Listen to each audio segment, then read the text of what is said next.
Já parou para pensar que algumas das maiores marcas da internet hoje são completamente anônimas? Pois é, elas têm milhões de seguidores, faturam uma fortuna, ditam tendências e tudo isso sem nunca mostrar um único rosto. Vamos entender como é que esse império funciona.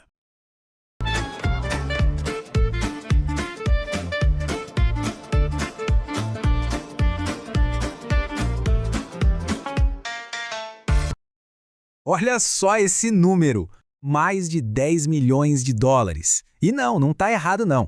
Essa é a grana que um único canal sem rosto do YouTube, tipo o Brightside, consegue fazer em um ano. E como? Só com animações e vídeos de banco de imagem. Esse fenômeno mostra uma tendência que está mudando as regras do jogo, o marketing digital sem rosto. Então, o nome técnico para isso é marketing digital sem rosto. A ideia é bem simples, mas muito poderosa. A prioridade é a mensagem e não o mensageiro. O foco muda completamente. Não importa quem está falando, mas sim o que está sendo entregue.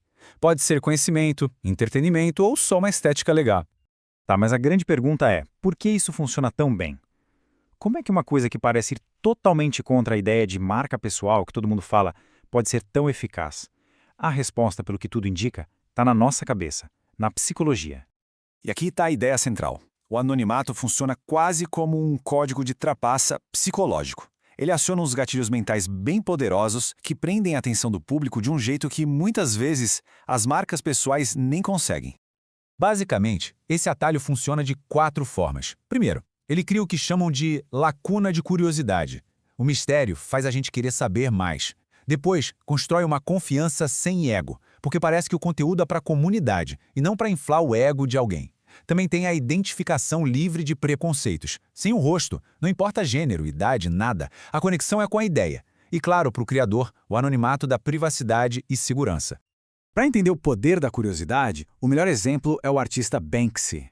O anonimato dele não é só um detalhe, é parte do valor da arte dele.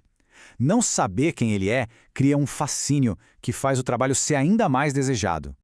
E isso não é só achismo não. Os dados mostram isso. Influenciadores virtuais, sabe, aqueles personagens que não são pessoas de verdade, chegam a ter um engajamento 3 vezes maior que o de influenciadores humanos.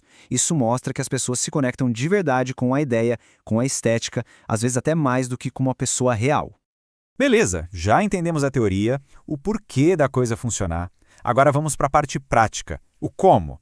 Como que se constrói uma marca de sucesso sem botar a cara na tela? Existe um tipo de manual para isso? A estrutura básica tem 3 passos bem diretos. Primeiro, achar um nicho, um assunto específico para focar. Segundo, criar conteúdo de qualidade e ser consistente. E terceiro, claro, transformar essa audiência em dinheiro. Parece simples, né? Mas cada passo tem seus segredos. E olha que interessante, alguns nichos são perfeitos para essa abordagem sem rosto. Finanças, por exemplo. O que importa é a dica de investimento, não a cara de quem está dando a dica. Tutoriais de tecnologia, a estrela é o produto, e conteúdos como ASMR, relaxamento, ou até histórias feitas por inteligência artificial, bom, esses nasceram para o anonimato. Depois de escolher o nicho, vem o formato. E aí tem opções para todos os gostos e bolsos.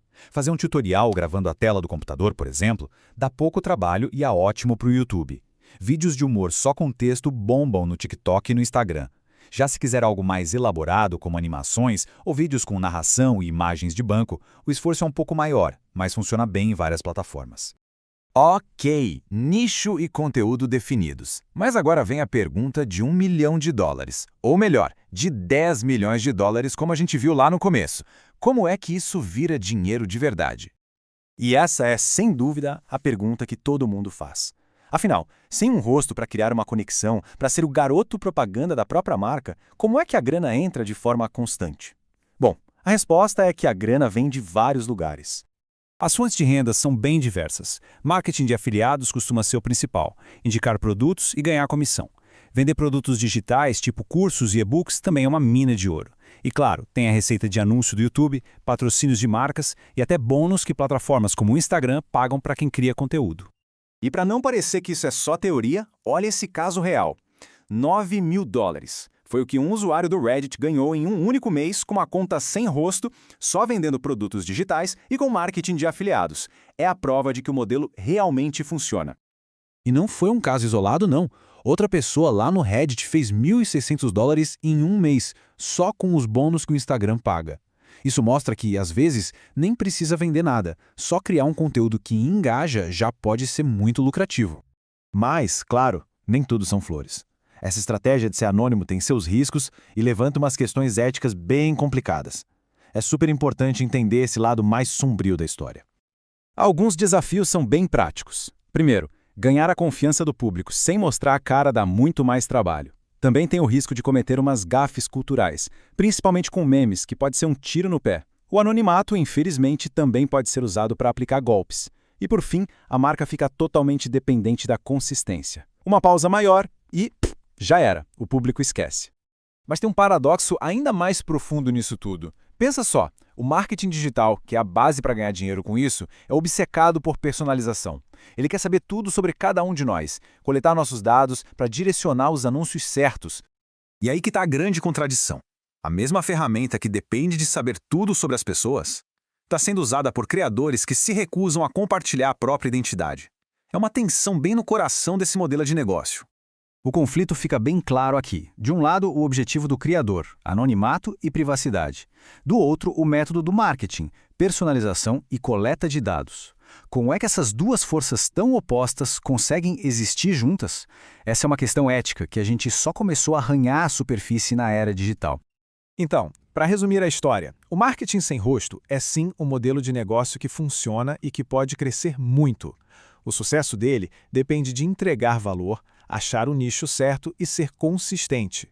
Ele usa a nosso favor gatilhos psicológicos poderosos como a curiosidade e, ao mesmo tempo, nos força a pensar em questões bem sérias sobre privacidade. E no fim, fica uma pergunta no ar para a gente refletir. Conforme mais e mais marcas anônimas coletam nossos dados para vender coisas, será que estamos entrando numa era onde a troca padrão é essa, a nossa privacidade pelo anonimato delas?